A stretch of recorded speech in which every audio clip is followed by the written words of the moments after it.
if you use a fuel cell, it's not like with a battery, you can just turn it on and you get energy out of it. When you have a fuel cell system, they always need buffer battery because the fuel cell needs a bit of energy to turn on and it needs like a minute or so to turn on. Embark on a journey of innovation as we explore the world of zero-emission vessels powered by hydrogen cell. Dive into the educational background of Francesca, an automation engineer at Future Proof Shipping, as she shares insights on retrofitting vessels for zero emissions, the dynamics of hydrogen fuel cells, and the pivotal role of data analysis in the transforming maritime transport for a sustainable future. Welcome to Inspiring Computing. This podcast is where computing meets the real world. Inspiring Computing aims to trigger your curiosity by talking to proficient and advanced MATLAB, Python, and Julia users who use these tools to deepen their understanding of the world around them by simulating it, exploring trade-offs, and gaining insights that help their companies add more value. In addition to proficient users, we will be talking to product marketing, toolbox authors, package developers, and library maintainers to see what drives their development and what issues they're solving for others to benefit from. Welcome, Francesca, to Inspiring Computing. Thank you. So I met you at a MathWorks conference, Yes. And by chance we were sitting next to each other. And as soon as I heard about where you work, I had to have you on Inspiring Computing. You told me about future-proof shipping, and you told me that you were using MATLAB. But before we get into all that super cool stuff of what your company does, can you maybe share a few words of what is your super origin story? And when did you maybe get exposed to MATLAB for the first time? I got exposed to MATLAB for the first time when I applied for my master program. I did my bachelor's in naval architecture. I started to get in touch a bit more with computers and a bit of programming because it was transferring data from one software type to another software. So I'm an electrical engineer. I actually don't know anybody who studied naval architecture. What exactly is that? So in every language that I know besides English, it's an engineer. It's like a naval engineer. Just in English, it's naval architecture. So is this kind of like a civil engineering kind of thing, but only for boats? No, like aerospace engineering. That's like the same just for ships. Where was this? This was in Germany? Yes, in Germany. So what attracted you to naval architecture in the first place? That's an interesting question. I think I saw the study track online and I got interested because initially it was a bit in the mixture of civil engineering and mechanical engineering. And then I applied for a dual study program because I wanted to have the practical part as well. But then looking at your LinkedIn CV, so you didn't just study in Bremen, you moved to a couple of places. Walk me through that journey. Yes. Where we started a bit earlier, when I was in high school, I managed to convince my parents to go to Canada for a year. That was amazing. Also, I did working there. So then for the apprenticeship during my bachelor's, I worked with metal because I was like, I did wood already, so I'm missing metal. So to get some basic welding skill. And I really enjoyed that time in Canada. So it was clear to me from the beginning onwards, I want to do an Erasmus semester. And it was really nice because already in the job interview with the company before I started my bachelor's, they agreed, yes, it's no problem with us. If you want to go abroad for a semester, you can do that. And then we had the coordinator who had all kinds of different universities and knew since I've been to Canada, I didn't want to study in English again. I wanted to learn a different language. And in the end, I went to Spain, to Galicia, which happened that professor from my university knew a professor from that university and they were wondering about creating a corporation. And then I was like, yes, me. And then they became partner universities for me to go there. And what did you study in Galicia? So is this also naval architecture or was it specialization? No, that's also naval architecture. That's in Ferrol. That's the biggest naval base from Spain. And can you talk a little bit about the final project?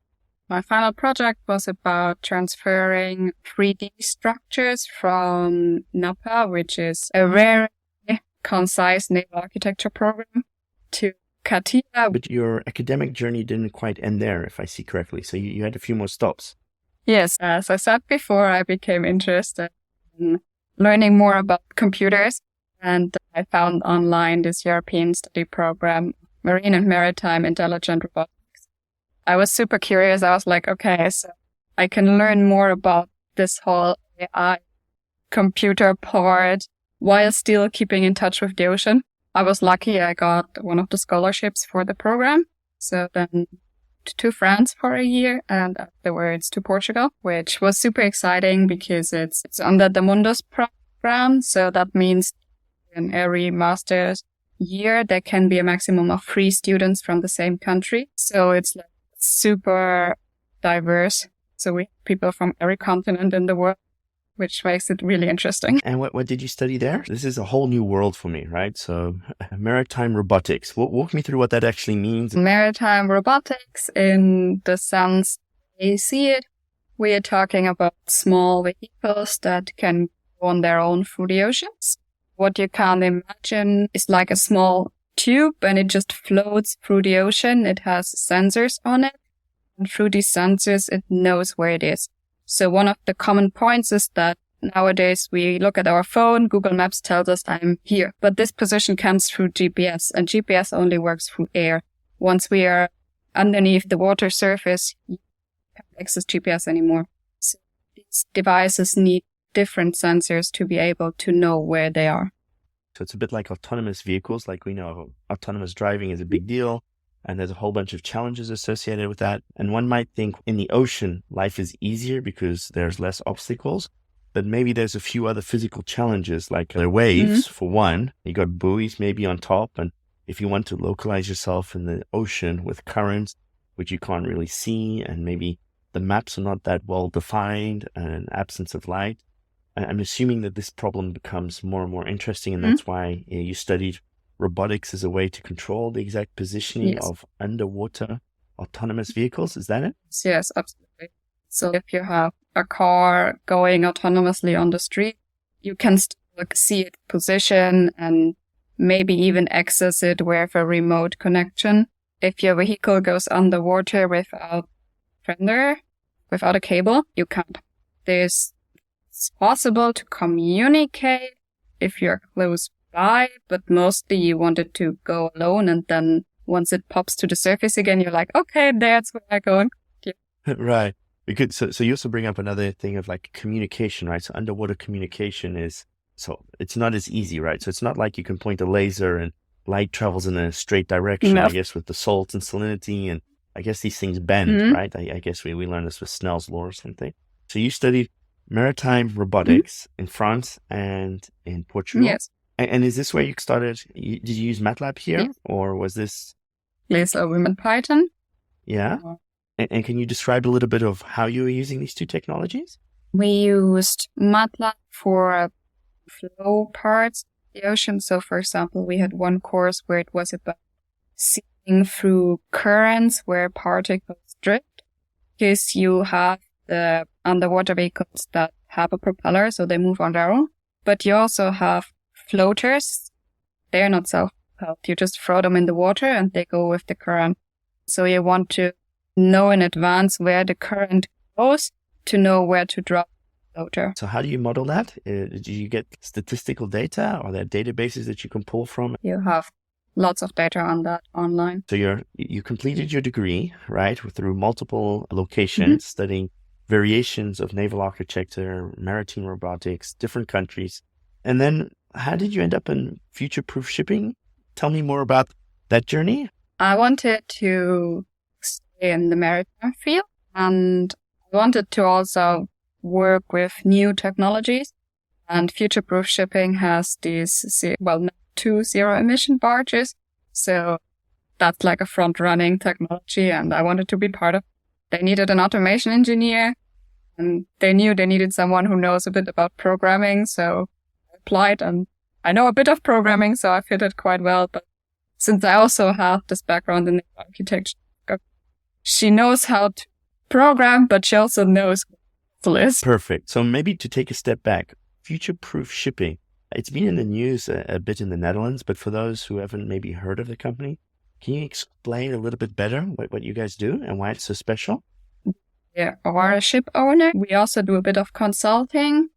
And the main part that makes us special is that we have the first zero-emission hydrogen barge in the world. It means that we have a container vessel that from Rotterdam to Meerhout, which is in Belgium, without producing any emission. So this is really special, right? So this is the first vessel of its type. Yes. So I guess that's a breakthrough in a vessel building industry. I guess there's a whole bunch of challenges associated with this. My first question is, how big a vessel are we talking about? I'm sure these are parts you can find on Maritime Traffic, so I can really tell you that we are talking about the length of 110 meters and a little less than 200 containers. I would say it's a regular size for a river vessel. So like you have bigger container ships going the ocean, but since on rivers you need to go through the locks, you have limits on how big you can. So you built this zero emission vessel. So my understanding is most vessels are based on diesel engines, right? Mm-hmm. With the electrification of cars, I would naturally think that maybe people would then investigate batteries, right? Why did you go for hydrogen? On ferry, and usually batteries, we talk about distances that you can travel within an hour. I don't think you can go a lot longer than half it, because afterwards the battery just becomes really big and takes a lot of space. While hydrogen, we have pressed hydrogen. So when you say hydrogen, yes, right, how does actually that work and why is it so different from a battery? Can you explain that a little bit? We're talking about a chemical process. In the end, hydrogen and oxygen together form water. So what we have is we have pure hydrogen.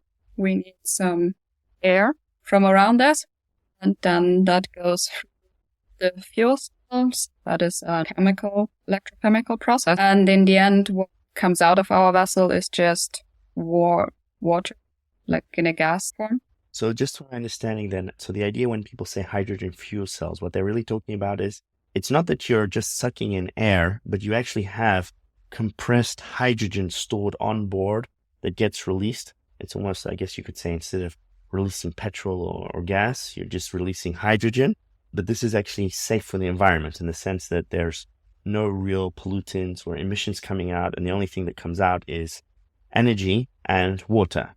Yes, exactly. So you just have evaporated water coming out. You do have the point. Not 100% of the hydrogen is fully converted to water within the fuel cells. You still shouldn't stand long-term behind our exhaust. If you stand a meter away from it, no problem. Nothing can happen anymore. This is an interesting challenge because I think they're also in the automotive industry, they're also investigating that. Yes. But you have to then charge it, right? I think part of the problem why hydrogen fuel cell cars didn't take off was the whole infrastructure around it. Do you also see the same problem? So you being the first vessel, does that kind of mean that you have the vessel, but it only really works if you're close to Rotterdam where you can charge? Or is it something that this is standard and it doesn't really matter as long as you can get these condensed hydrogen tanks on board, you're good to go? Yes, for sure. You have the point about recharging. I think that's where for us it's way easier than you compare it to you driving your car.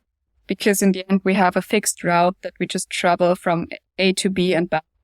So we have 2 fixed points, one in the Netherlands, one in Belgium, where we swap a container. So we don't refuel. We just our tank, which also makes it way faster. And since we have this fixed route, we just need to have 2 people who say, yes, at our spot, you can change the container and we're good to go. So building a new propulsion system for a vessel sounds like you must have hit the wall with a whole bunch of regulations. Is that true, or is this me just over the problem that doesn't exist? Yes, that is correct. I'd like to take a step back. We didn't build a new vessel.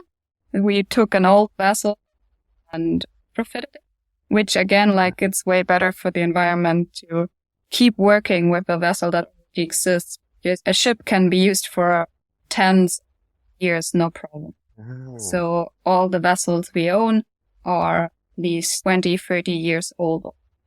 Wow. Okay. But is the reason why you have these used vessels, is that the way you can claim that it's zero emission? Because you can say the construction of the vessel itself is not part of the equation because it was built and you're just inheriting it. Is that part of the reason that you do it, to hold true to your statement on your website? Yes. The best for the climate is to reuse equipment we already have, not to. It only makes sense to build something new if that would be way. But in the end, the hull of a ship, it's still swimming through the water. It might be the design a bit different. And yes, you can change the hull to be a bit better for the environment. You won't improve the hull design that much. The new build one is way better for the environment than reusing an old one. And I guess also for adapting new technology, it's nice to slowly but surely recycle, reuse, retrofit, as opposed to huge expensive new vessel building projects. So that's very cool indeed. But tell me more about the retrofitting. So you then buy a secondhand 20-year-old vessel and then you refitted it. So how did you do that? This sounds like an engineering paradise or nightmare. I don't know how to describe it. I guess for my colleagues, it was both. I've not been with the company that long, so I don't know too much about how they initially started. I know for sure that learned a lot on the way, and also all the partners we work with learned on the way, because since we had the first vessel, like when the fuel cell supply, we hadn't had a fuel cell on a vessel before. And you ask about the regulations before, there it's the same. The regulations didn't fully exist because it didn't exist, so you just go together. So maybe as a curiosity, where do you actually put these things on the vessel? Are there rules or constraints that you have to put them in specific locations? Any fuel you put on the vessel, that you have restrictions on where it can go and where it can't. As I said before, for the hydrogen, if you get pure hydrogen, it's really dangerous because it can easily inflame and burn. That's why the hydrogen, for example, needs to be stored with ventilation, which for us means that in the end, the hydrogen is stored outdoors. So that's the best ventilation you can get. Interesting. Yeah. Which also makes, again, it easy for us. As I said, we containers, we swap the tank. Our hydrogen comes in a container. And we just, as with any container, you take the grain, the container goes off and the new container goes on the vessel. So how long does it actually take a normal vessel to fuel? Does it take a while? Assuming it's not as quick as just lifting a container, because I've seen these containers jumping off ships relatively quickly.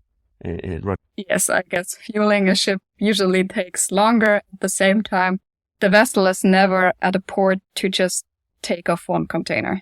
So usually take off a bunch of container, put a bunch back on. I don't think vessels stay at port to really recharge fuel. That just goes while the containers are in place. Maybe to zoom in a little bit more of your role at Future-Proof Shipping. So your title says automation engineer. Can you explain a little bit more? What does that really mean? What does an automation engineer do in a company like yours? For us, it means we want to learn more about how our vessel is functioning. It means a lot looking at the data we are recording. And for me, even starting with the point of what data do we need to record and to set up those recordings. When you say recording data, what do you mean by that? You bought the vessel, you retrofitted it. It's now going from point A to point B. And are you talking about during the trip data that you're collecting? So may I ask, what do you actually collect? And why are you collecting it? Oh, we are still somewhere between we know what we collect and we decide what do we actually need. So what are we collecting? We are collecting a lot of signals. I think the easiest to understand is we want to keep record of how is our power output versus with which speed are we going. We are recording signals. What is our battery state of charge?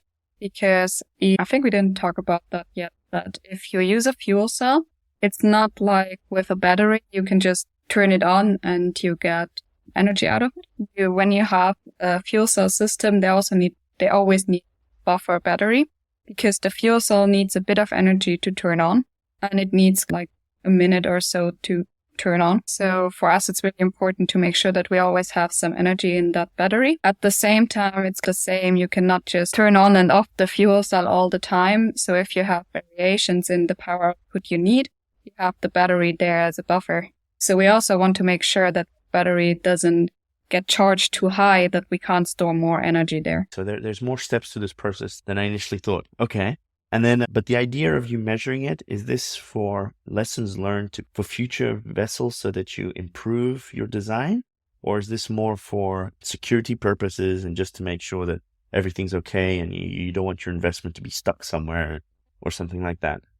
No, our main goal is to improve in the future, to get a better idea on how much power do we need on which side, and also to get a better understanding of what's the ideal way to use the vessel. When you say use it, I mean like the load, to understand what is the ideal load, or is it the ideal trajectory? Is it which is the ideal route?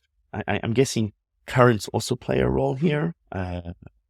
So walk me through what you're looking for when you say ideal. I think an easier example on that point, the fuel cell doesn't just start, it needs this ramp up phase to start. Now you could either turn on the fuel cell because you know you want to leave in 5 minutes and already start the journey with energy from the fuel cell, or you could say I have the battery and I'll just turn the fuel cell on when I'm leaving the port and I do the first 5 minutes of my journey with the power from the battery. I see. So it's a bit like the journey profile of when do you turn one on versus the other, and which is the most efficient way. Okay. So based on that, also we don't have one fuel cell, we have several on board that we can turn on. So the question is also how many should we turn on? Should we run them on full load or only half load?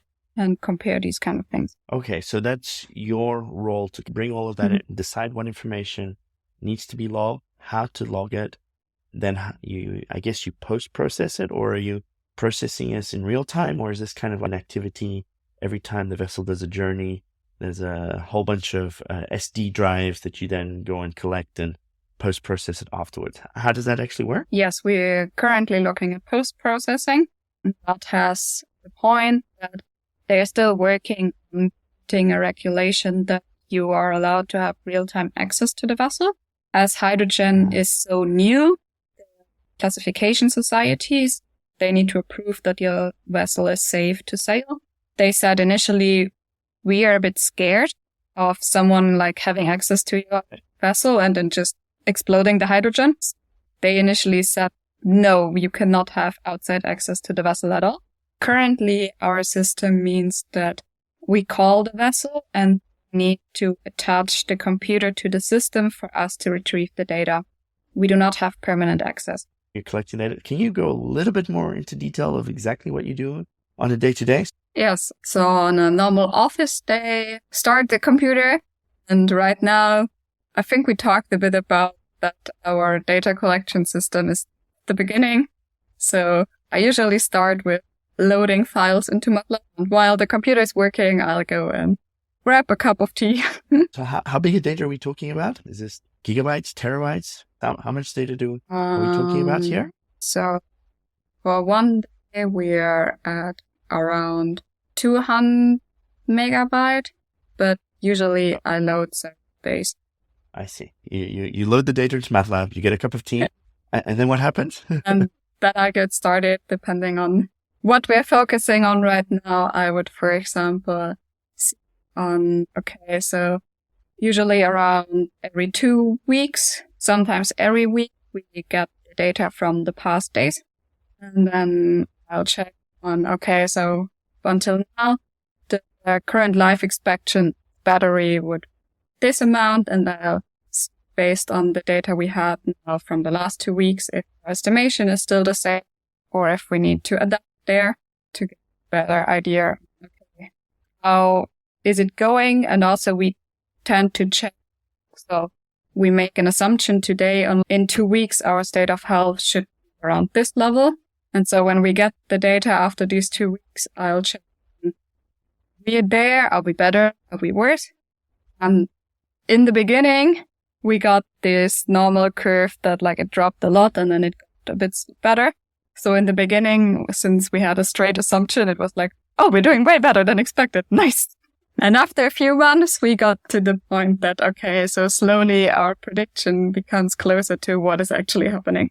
Interesting. Okay. And then, but do you have then based on those insights, do you have the authority or the control to tweak or tune the way that the vessel operates? So you say, we were off, let's change this, or is that something for the next journey that you take into account? No, I talk with my findings to my colleagues, especially to the ones who've been there since the beginning, who really started the building process. And then we look together on, so does that with their expectations? How much is it off? And is it off in a good way or a bad way? So we had it, for example, for batteries, that the expectation was that we would drain them a lot while we had the port every time. In the end, we figured out often enough that's not the case. We don't need much energy, or we're not there long enough. So the battery didn't get drained much, but that mainly meant that, okay, right, we're doing better than what we expected. I see. Okay. So then you run this analysis. Do you have additional mathematical models, or do you have a series of a simulator that you've built around this, that you plug in the data and you run these simulations and these analysis? And is there some, I don't know, mathematical modeling, like as a control engineer, you would have a dynamic plant and you would have equations running it and adapted with different parameters with, I don't know, system identification and things like that? Or am I thinking that's too detailed that you don't really need to get to that level? I think what you're talking about is the electrical part of it. And we have a contractor who takes care of the electrical part. Yes. That company has a lot of experience in electrical devices on ships. We are giving it to the people who have the expertise. We do get to the point that from time to time we call them on, okay, we are seeing that and that happening on our vessel. Can you incorporate that into your program? And then they will change the electric parts, how they function on the vessel. Why that? So you articulated that you were using MATLAB. May I know or understand, why did you choose MATLAB in the first place? What was the driving force behind that decision? I feel like especially once you work with big matrices, MATLAB is really nice with that, in the sense you can tell it, okay, this is a 3 by 100 by 1 million matrix, and please multiply it with this other really big one. And still I can quick then check the results I'm getting, examples of this result, if they make sense, and then guess the full calculation MATLAB that should work for each of the cell of my final matrix. But you were the one who decided MATLAB, so that was more of a personal choice because that's where you felt comfortable, and because you're at the beginning, as you mentioned on this data processing part, you could choose your tool of choice. It was a common decision together with my leading engineer. He was also used to working with MATLAB, so for him, that was his preferred solution. And for me, it was also the sense, I know Python as well, but with matrices, I get along better with MATLAB than with Python. So for some parts of my job, I still use Python, and for many parts, we use MATLAB. And maybe just out of curiosity, so I'm assuming that you need to share your results with others and your stakeholders. So how do you actually do that? Do you generate reports? Do you create PowerPoint presentations, charts that you're sending screenshots of? Or are you creating like a user interface that you enable other people to just put in the data and then they load it and they can see the results and run their own analysis? Walk me through a little bit of how you're planning of doing things, or how you currently do things. Currently, we report for the board. Sometimes I have more simple tasks that a colleague want this kind of chart because my calculation gives that. Now I need a chart from the data that we have that shows that my calculation of A is correct. So then my task is to see how we can make the data fit to that. Very good. And so then I just produce the chart, and it goes off with the chart to tell the others, like, this is the calculation we made, and we see that it fits with the data we have. Yes, for the future, we also plan to be able to have more intuitive tools that other people can also use based on the data we have. I begin to see where computation starts to play a role. But do you also collect like external factors? So can you see the speed of the vessel, the ground speed? Do you see the wind? Do you see the currents? I'm assuming that's useful information, but do you have access to that? Or is it a bit of, I'll use it from a separate database somewhere, someone measured what the wind speed was roughly in that area during that time? We do know our speed, And when we are in the canal, that's enough because there you don't have current. While, yes, you do have current.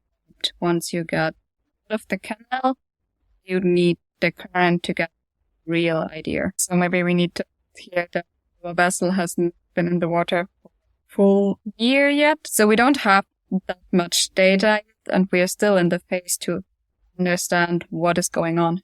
Where we have this point, you might know it from driving a car. Depending on who drives, the fuel consumption varies. You have the same with the captain on board. And we don't have an overview on who drove when. So we also have this human influence that we don't know about. And where again, like with the rules on personal information and stuff, I'm not sure if we're to blame a captain for you use too much fuel. In my mind, I'm thinking the analogy of buses, so electrification of buses. Indeed, bus driver plays a role. Yes. There's also the traffic, but maybe traffic for boats and canals is maybe not such a big factor. Do but have also traffic. I know. Oh, really? Yeah, but we do. But you must see that from the energy consumption, right? Not even that much from the energy consumption. Traffic for us looks different. That more in the waiting times. So if you want to pass through a lock, usually you can either pass upstream or downstream. And so if there's a lot of vessels, they need a waiting line in front of the lock. So what is this lock? So upstream, downstream. Walk me through the physics of this. That's a very simple phenomenon. What you can imagine is that you would want to walk from one floor upstairs to another floor. And since with water, the water levels would always want to even each other out, you would create a lot of current there to even that out. And for using a river, it's way easier for humanity if the level stayed the same. And we create these stairs ourselves. A lock you can see as the elevator putting you from one floor to the next floor. You wait for the elevator doors to open, the lock door to open. You go in with your vessel. You probably have one or two more vessels entering with you. Then the doors close. There's water flowing in. So you lift up to the other level. Or if you go the other way, there's water like slowly being taken out.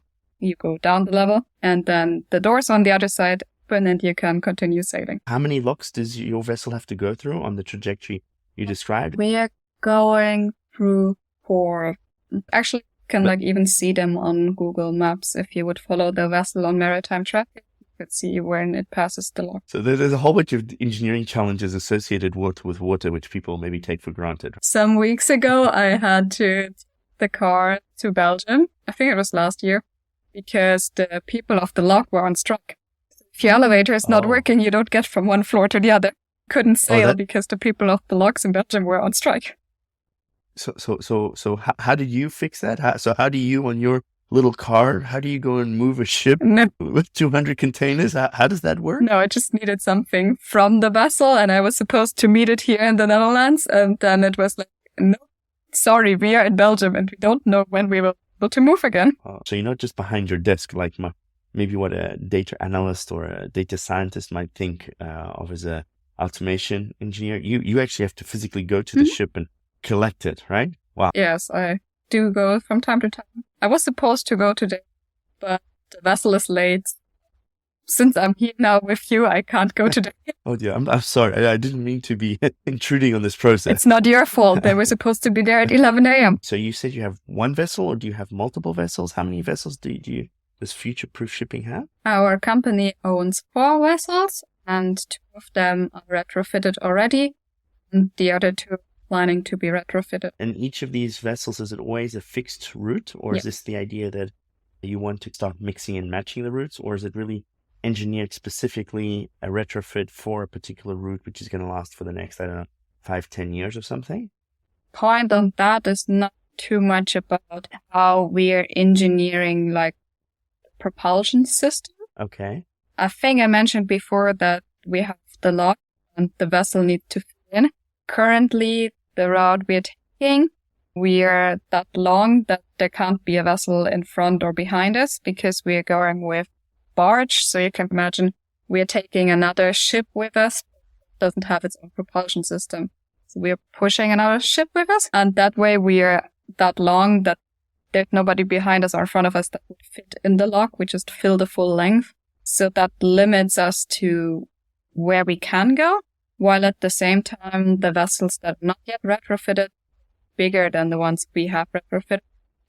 And they could not go the same route as we are currently going with the smaller ones, because rivers having different sizes. But you mentioned something here that your vessel was not necessarily carrying a load on top of it with containers, but you were pulling another vessel or pushing another vessel.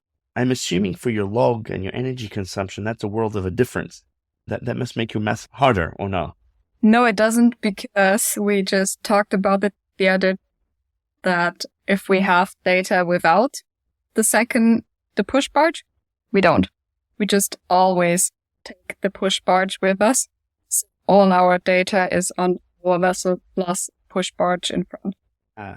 But do you, in your mathematical modeling, are you taking that into account and you're thinking, okay, so what if I didn't have a push barge? Or is it like, no, there's always a push barge. That's what it was commissioned for. So let's not create futuristic scenarios until we need them. Is that a bit of the philosophy? Yes. So currently we don't have the plan to go without the push barge, and we haven't done it. We don't have any data. So we can make estimations, but we don't have any data to check.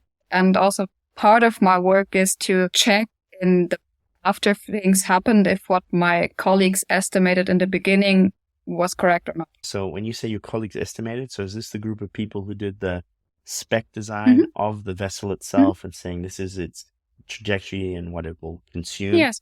You're now collecting the data to validate that? Yes. Because I'm guessing when you say there's a push bar, may I know, what are you pushing? So you're pushing another vessel? Is that vessel, I'm assuming it's not broken. It's more that's what it's carrying. Is that where the additional load and containers are? Should I think of your vessel as like a huge tugboat? No, you cannot say it like that.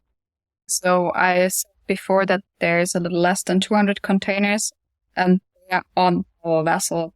The push barge takes around the similar amount as well. Instead of making a vessel which could take 400 containers, you ended up retrofitting a smaller vessel which could take 200. And you said, yeah, but with this hydrogen cell, we can generate enough power to have an additional barge. And when you say push, so I'm assuming your vessel is pushing, it's not pulling, and it's pushing something which has got another 200 containers. How do you actually, and the propulsion comes from your innovation, so this is really cool, good for the environment, very nice. But then who controls the steering of this whole process? Is this a synchronized thing?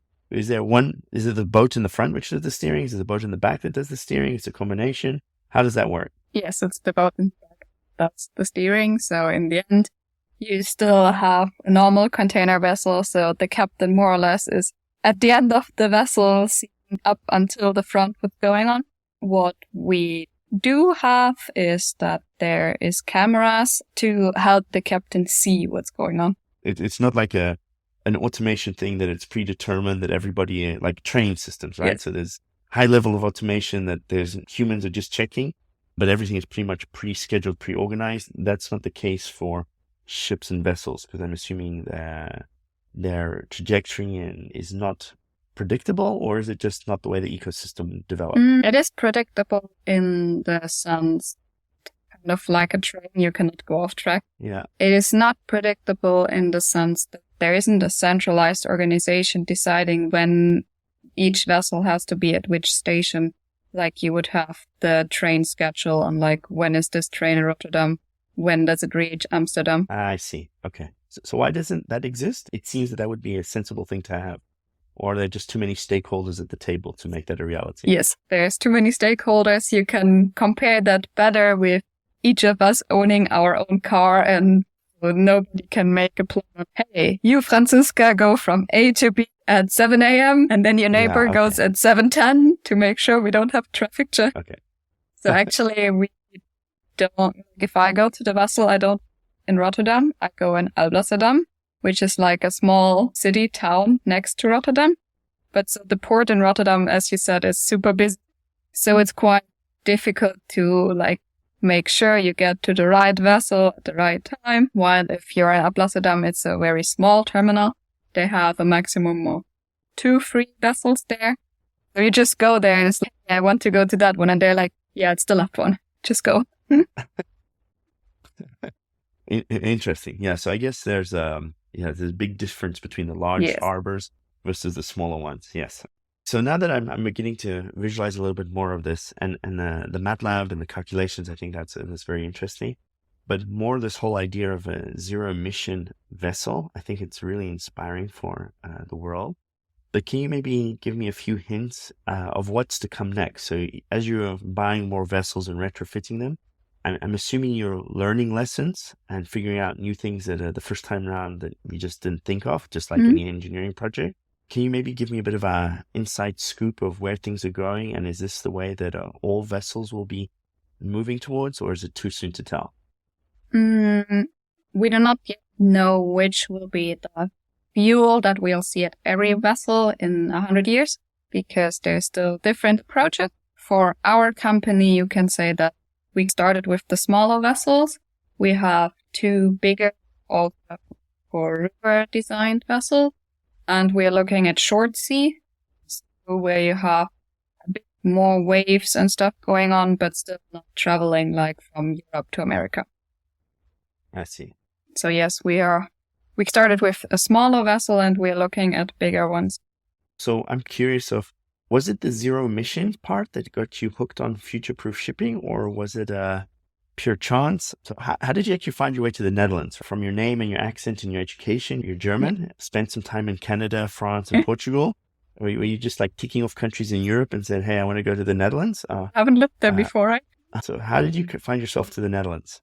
Yeah, for me it was important that I wanted to keep working in the maritime industry. I wanted a city, and then it needed to be Central Europe, because I think it's a good mixture of how jobs look and how the weather looks. Rotterdam is one of the good options if you want to work in maritime industry. But where is it based? So you said Rotterdam, or is it on the outskirts of Rotterdam? No, we are really in the center of Rotterdam. Yeah, in the end, the next metro stop be the Markthal. So it's really a city center. So go figure, a company making hydrogen retrofitted vessels in the city center of Rotterdam. Well, the thing is, since we are a ship owner, it doesn't really matter where we are located, because the vessel is traveling along the river. It doesn't come to our harbor because, we don't need a harbor. And also the vessel usually operates each day of the year, 24/7. So it's not like a bus that doesn't run at night, so you need to store it somewhere. The vessel keeps running. Maybe to solidify a little bit my knowledge on all of this, when you talk of zero emissions, right? So in the battery world, people say batteries, they're very great. They're great for the environment, but often people forget about the production angle of how do people manufacture batteries. And that's actually quite harmful for the environment. Also, what do you do when batteries are no longer used? Can you maybe explain a little bit how that equivalent process works for hydrogen fuel cells? Is the manufacturing super clean as well? And as a result, an empty hydrogen tank is just an empty tank? Or how should I think of that? I don't know how fuel cells manufacture. We're getting it from Air Liquide, which is a big company working with lots of different chemicals. And the hydrogen we buy for them is a waste. So that way you can yes, we are consuming energy, but it would have been consumed anyways. If they weren't selling it to you, what would they have done with the hydrogen? Is it just go into the air? Either they sell it to someone else, you can burn it, or in the end you can, as long as you don't put too much hydrogen in, it will just bond with the oxygen and create some water. So there's a whole business model. When you say zero emissions, it's also the upstream. So you're getting hydrogen as a waste product from somebody else, which is even nicer than when you say batteries in a car are rarely the waste from somebody else, right? A battery is designed on purpose for a battery. And the lifespan of hydrogen propulsion systems, I guess it's infinite, right? You just need to have enough hydrogen and have enough air around it, and then you can keep going. That's one of the points that we are figuring out.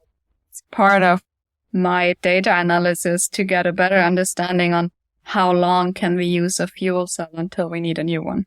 Because yes, they do wear out. I guess because the size of your propulsion system is probably really big compared to what most industries use hydrogen for, it's maybe not such a clear thing of how long that lifespan is. Is that it? Yes, this point of how much are we actually using a fuel cell? So in the end, it's not about if a year passed, it's about did it run for 100 hours, 10,000 hours? That's more the question. So if people wanted to reach out to you, what would be the right way to reach out to you? Okay, I think you can send an email from our company website. We are all, and you should be able to just send an email to me or to any of my colleagues, depending on what topic you need. This is a great place to stop this episode. I hope it triggered your curiosity in some shape or form of how MATLAB, Python, or Julia are actually used in the real world. If you did find it interesting, just subscribe in your favorite podcast player. And while you're at it, write a review, as this will help the podcast going strong. In addition to that, don't be shy, share it with a couple of friends, as who knows, one of them might be a future guest on Inspiring Computing. Thank you.